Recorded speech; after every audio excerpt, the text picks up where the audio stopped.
Provavelmente você já ouviu alguém dizendo por aí, né? O Bitcoin não presta porque ele não tem lastro, portanto não tem valor real, a não ser por causa da pura especulação. Hoje aqui, tá, galera, eu vou desmistificar essa questão do lastro do Bitcoin e revelar algumas coisas que talvez até hoje você ainda acredite que sejam verdades, mas não são.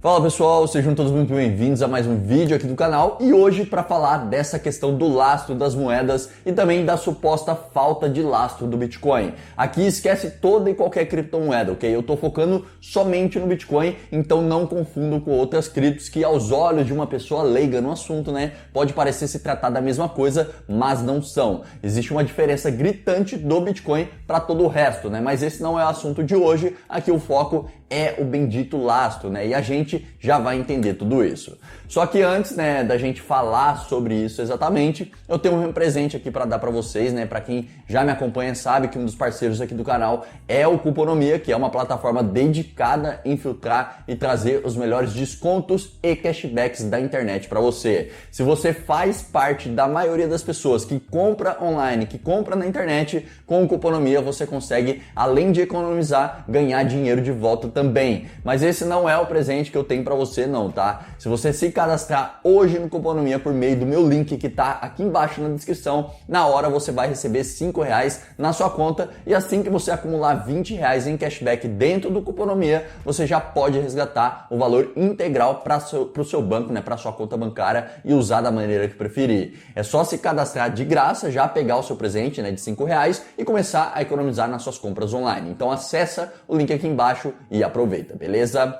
Enfim, galera, lastro, o que é lastro, né, quando o assunto é moeda, dinheiro, né? Primeiro, para a gente entender essa questão de lastro, a gente tem que voltar um pouquinho na história. Há muitos e muitos anos atrás, né, a humanidade descobriu o ouro e a prata, né, como metais preciosos e começaram a cunhar moedas para servirem como meio de troca. Antes disso, né, existiram outras dezenas, né, de meios de trocas na história, já foram utilizadas conchas como moeda, sal como moeda, é justamente da onde vem o termo salário, né? Já utilizaram tabaco, pedras, cevadas. Antes disso, tudo era baseado no escambo, né, na troca direta de materiais. Depois evoluiu para a utilização de objetos como meio de troca, chegou nas moedas de ouro e prata e em algum momento da história surgiu o dinheiro mais parecido com o que a gente conhece hoje. Na história diz que ourives da época, né, se propuseram a armazenar o ouro e a prata das pessoas que eram pesadas, né, e difíceis de transportar e em troca, né, recebiam um certificado autenticado de papel de que tal quantia de ouro ou prata pertencia àquela pessoa e quando a mesma, né, quisesse resgatar o ouro nos cofres dos ourives, bastava apresentar esse certificado para sacar o ouro. Isso basicamente introduziu os primeiros bancos que surgiram na época, né? Com o tempo e a popularização desses bancos e desses certificados, as pessoas passaram a se utilizar apenas dos certificados do papel moeda como meio de troca, sabendo que aquele papel equivalia à mesma quantidade de ouro nos cofres dos bancos e era infinitamente mais fácil de guardar e transportar. Isso então, galera, deu origem ao período conhecido como padrão ouro, né, que se deu basicamente do início do século XIX até os anos de 1940, né? O padrão ouro era basicamente o papel moeda da mesma forma que conhecemos hoje, porém todo o papel moeda circulante na economia deveria ter o seu equivalente em ouro nos cofres dos bancos. Isso era o lastro da moeda na época, né? A moeda nesse período era lastreada diretamente ao ouro. Era possível você ter acesso direto ao ouro se tivesse a quantidade equivalente em papel moeda. Esse sistema garantiu que a moeda tinha um valor real, tangível, né, por trás, que era o ouro, e não poderia existir nem mais e nem menos moedas em circulação do que o que havia em ouro nos cofres dos bancos. Porém, devido aos gastos, né, das primeiras guerras, né, das grandes guerras e também a quebra da Bolsa de Valores em 1929, foi necessário pôr um fim ao padrão ouro para que fosse possível, né, emitir mais dinheiro, mais moeda para cobrir os gastos da guerra. Nesse período deu origem ao Acordo de Bretton Woods, né, onde basicamente com o fim das grandes guerras, com os Estados Unidos saindo como a principal potência global e também o país com a maior reserva em ouro, várias nações se reuniram para firmar esse acordo onde previa que o dólar seria a nova moeda internacional global e ela teria paridade com o ouro, mantendo essa característica do padrão ouro, tá? Ainda mantendo o lastro dólar-ouro que havia no padrão ouro, garantindo assim o lastro e, consequentemente, a estabilidade da moeda. O acordo, tá, de Bretton Woods durou por 20 anos, porém com a deteriorização da economia americana, né, os estímulos que eram cada vez maiores e mais frequentes, os Estados Unidos colocou fim ao acordo de Bretton Woods em 1971. Isso significou que a partir daquele momento o dólar deixava de ter paridade com o ouro, tá? Isso porque as reservas de ouro já não eram suficientes para saldar o equivalente em dólares em circulação no mundo. A partir daí, a moeda se tornou fiduciária, tá, galera? A moeda fiduciária é baseada na fé, na confiança das pessoas de que aquela moeda vale algo de fato, porém ela não tem lastro algum, ok? Você aí provavelmente, né, poderia pensar que nossa moeda atual ainda é lastrada em ouro, muitos ainda acreditam nisso, infelizmente, porém isso não acontece desde 1971. Já são mais de 50 anos de moeda baseada unicamente em confiança. Eu confio que o dólar vale alguma coisa, você também confia, e a gente faz a troca do bem, né? É literalmente isso que acontece hoje em dia, portanto, já desmistificando a primeira mentira, né, que provavelmente você sustentava, o dólar, o real, a libra, o euro, o ien, nenhuma moeda hoje em dia é lastreada, ok? Todas são moedas fiduciárias cujo valor provém apenas da confiança das pessoas que a utilizam. Quando alguma pessoa fala que o Bitcoin não tem lastro, né? Em parte essa pessoa está certa, realmente o Bitcoin não tem lastro em algo palpável, físico, porém ainda assim o Bitcoin tem lastro, ou melhor, ele é lastreado em si próprio. Vamos voltar no ouro, né, para entender melhor. O ouro foi usado na história para servir como lastro do dinheiro, porém, por que isso aconteceu, né? Basicamente aconteceu porque o ouro é aceito até hoje como algo precioso e valioso por todos de forma unânime, né? Porém, qual é a utilidade do ouro na prática? Se a gente olhar bem, quase nenhuma, né? Você usa o ouro em alguns circuitos eletrônicos, em joias, relógios e em mais meia dúzia de coisas, né? Toda essa utilidade prática, né, do ouro é menos de 1% do que o ouro realmente representa, que é servir como uma reserva de valor. Praticamente todo o ouro está estocado no mundo como reserva de valor, tá, galera? Sem utilidade real, né? Assim, apenas porque é algo que se provou no tempo como valioso e algo que tem um grande esforço embutido para se conseguir. Minerar ouro é algo extremamente trabalhoso e na medida que mais ouro é extraído da terra, mais difícil fica de encontrar mais ouro, né? Então todo esse esforço aplicado ao ouro é convertido em valor para nós seres humanos. A dificuldade de se encontrar, né, de se conseguir ouro, a sua escassez, né, que agrega realmente valor a ele, né? Se fosse possível lastrear o ouro em algo, ele seria lastreado na própria natureza, né? Um minério que surge na natureza, a natureza é a responsável pela sua criação. Então, hoje em dia, as pessoas não querem usar o ouro como meio de troca. Inclusive, não podem fazer isso, né? Quem tem ouro quer guardar, quer armazenar, pois ele já se provou no tempo que é uma excelente reserva de valor. Agora, e o Bitcoin, né? O Bitcoin tem lastro? O Bitcoin é reserva de valor? O Bitcoin já se provou no tempo? Para começar, se a gente analisar, né, em suas devidas proporções e características, obviamente, o Bitcoin é o ouro digital, tá? O ouro é minerado, quanto mais ouro minerado, mais difícil e mais custoso é para continuar minerando. Com o Bitcoin é praticamente a mesma coisa, tá, galera? O Bitcoin também é minerado, porém de forma digital. Toda a estrutura que é a rede do Bitcoin foi desenvolvida em cima de prova de trabalho, né? A prova de trabalho, galera, é o que acontece com a mineração de ouro. Para você obter mais ouro, você precisa de maquinário específico, você precisa de mão de obra específica e você precisa cavar para quem sabe encontrar alguma coisa. Todo esse trabalho precisa ser feito para talvez extrair uma pepita minúscula de ouro, né? Ou seja, essa é a prova de trabalho. Você precisa dispor de muito esforço, muito trabalho para conseguir alguma coisa. Diferentemente do ouro, o Bitcoin também tem sua mineração baseada em prova de trabalho, porém em trabalho computacional, tá? Em poder computacional. No início, lá em 2009, 2010, para você conseguir minerar Bitcoin, bastava que você tivesse um computador simples, né, conectado ao protocolo da rede do Bitcoin e você já conseguia minerar alguma coisa. Galera, só uma pausa aqui, tá? Minerar na questão do Bitcoin é basicamente dispor de poder computacional para resolver complexas equações matemáticas de criptografia, ajudando a rede do Bitcoin a validar as transações que acontecem nela e a máquina, né, o computador que entregar essa resolução mais rapidamente é recompensada com uma certa quantidade de Bitcoins, ok? Ou seja, o processo de minerar Bitcoin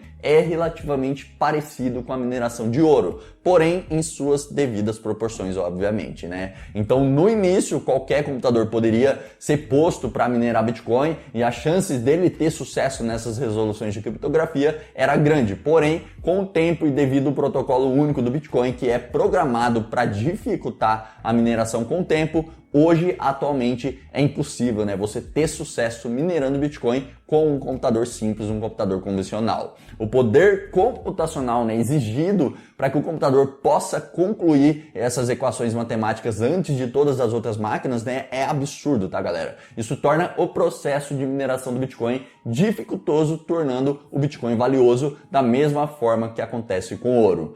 Portanto, mesmo que o Bitcoin não tenha lastro da forma que conhecemos, e nem o dólar, né, o euro e o real também não tem, né, a gente pode considerar que o Bitcoin é lastreado em matemática e criptografia. É justamente a programação incorruptível e imutável da rede do Bitcoin que possibilita que ele seja escasso, né? Com o tempo, fique cada vez mais difícil consegui-lo, até que chegue o momento em que todo o suprimento da rede já foi minerado e apenas restam os bitcoins que já estão em circulação.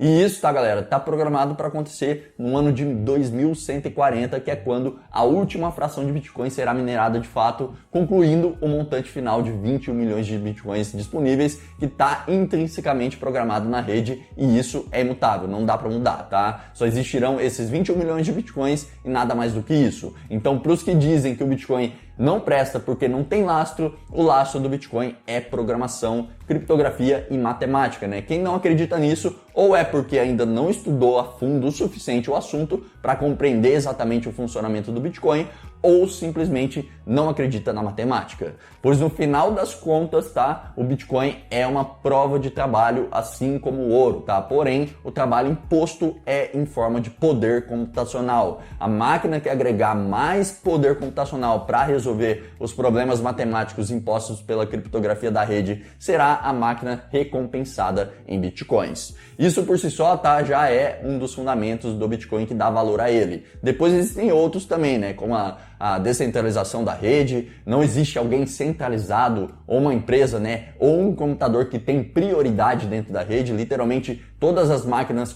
conectadas competem entre si de forma igual, né, para resolver as equações. Porém, a que tiver o maior poder computacional, mais energia, mais trabalho, ganha o bloco e, consequentemente, os bitcoins de recompensa. Fora isso, tem o fato dele ser incorruptível e transparente, né? Todas as transações são públicas e de fácil acesso, todas são registradas como se fosse um livro caixa e nada pode alterar os registros, né, que já aconteceram na rede. Para retroceder qualquer transação, é necessário uma demanda absurda de poder computacional, de energia elétrica, que simplesmente torna isso impossível de acontecer. E tem também a questão deflacionária, tá, galera, do Bitcoin, que acaba sendo um dos seus fundamentos também de valor. Com uma quantidade exata de Bitcoins que irão existir, nada mais e nada menos do que os 21 milhões, então isso basta para que ele se proteja da inflação. Lá na época do ouro, né, do padrão ouro, na verdade, com a moeda lastreada no ouro, proteger o poder de compra da moeda era muito mais simples do que é hoje, né? Sabendo que existia um limite de moeda em circulação e para se ter mais moedas em circulação era preciso ter o equivalente em ouro. Ou seja, isso fazia com que a oferta de moeda e a produtividade da humanidade, né, caminhassem de forma mais igual, né, preservando o poder de compra da moeda, né? Porém, hoje em dia o que a gente vê é uma aberração econômica, basicamente, né? Não temos um aumento de produtividade suficiente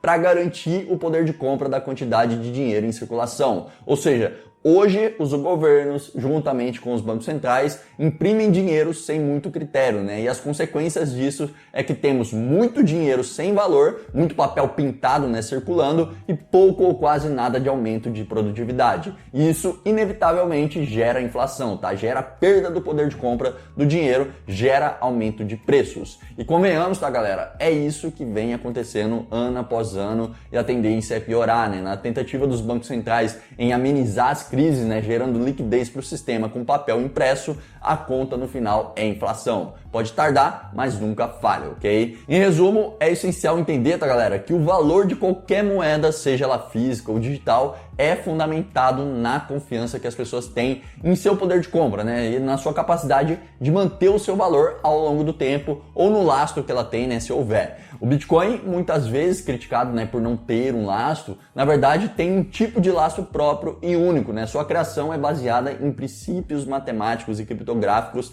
tornando-o digitalmente escasso e protegido contra a inflação. Levando em consideração, né, as moedas que temos hoje, que são todas fiduciárias, baseadas na confiança, como o dólar, e sem lastro tangível, né? Nesse sentido, o Bitcoin se assemelha mais ao ouro em termos de escassez, mas é exclusivamente digital, tá? Outros fatores, como a descentralização, transparência e resistência à censura do Bitcoin também contribui para sua crescente aceitação e valorização. Portanto, o argumento de que o Bitcoin não tem lastro é válido apenas se você o compara, né, com o lastro físico tradicional. No entanto, tá, galera, o Bitcoin tem o seu próprio tipo de lastro, baseado em matemática, criptografia e princípios econômicos sólidos, né? Como resultado, o Bitcoin vem ganhando cada vez mais aceitação como uma forma legítima de armazenar valor e se tornou uma parte importantíssima do cenário financeiro global, né? À medida que a compreensão e a adoção do Bitcoin continuam a crescer, a confiança no seu valor e na sua posição no mercado vai se fortalecer ainda mais. Hoje já vimos um movimento grande, né, de várias grandes empresas aceitando o Bitcoin como pagamento, grandes gestoras, né, como BlackRock, Fidelity, já estão de olho no Bitcoin. A Fidelity, inclusive, né, escreveu um relatório de 23 páginas explicando por que o Bitcoin deve ser considerado um ativo digital separado de todos os outros, né? Ou seja, cada vez mais o movimento será esse, né? Grandes players do mercado se posicionando, um provável, né, ETF que já está de Bitcoin a ser aprovado logo mais, né, provavelmente. Logo mais a gente tem também o halving em 2024 e tudo isso vai consolidando e agregando mais valor ao Bitcoin, seja como moeda, seja como um ativo digital ou seja como reserva de valor. O que de fato o Bitcoin será, só o tempo nos dirá. Mas dizer, né, que Bitcoin não presta porque não tem lastro é de uma ignorância sem fim e espero que esse vídeo conseguiu de alguma forma expor isso para você. Então se você conhece alguém, né, que já falou uma gafe dessas alguma vez, pega e manda esse vídeo para essa pessoa, talvez você consiga, né, abrir a mente dela para que consiga enxergar além. Enfim, pessoal, agradeço a audiência de vocês. Qualquer dúvida que surgiu, não hesitem, né, em mandá-las aqui nos comentários e a gente vai se falando. No mais, é isso. Fiquem com Deus e até a próxima. Tchau, tchau.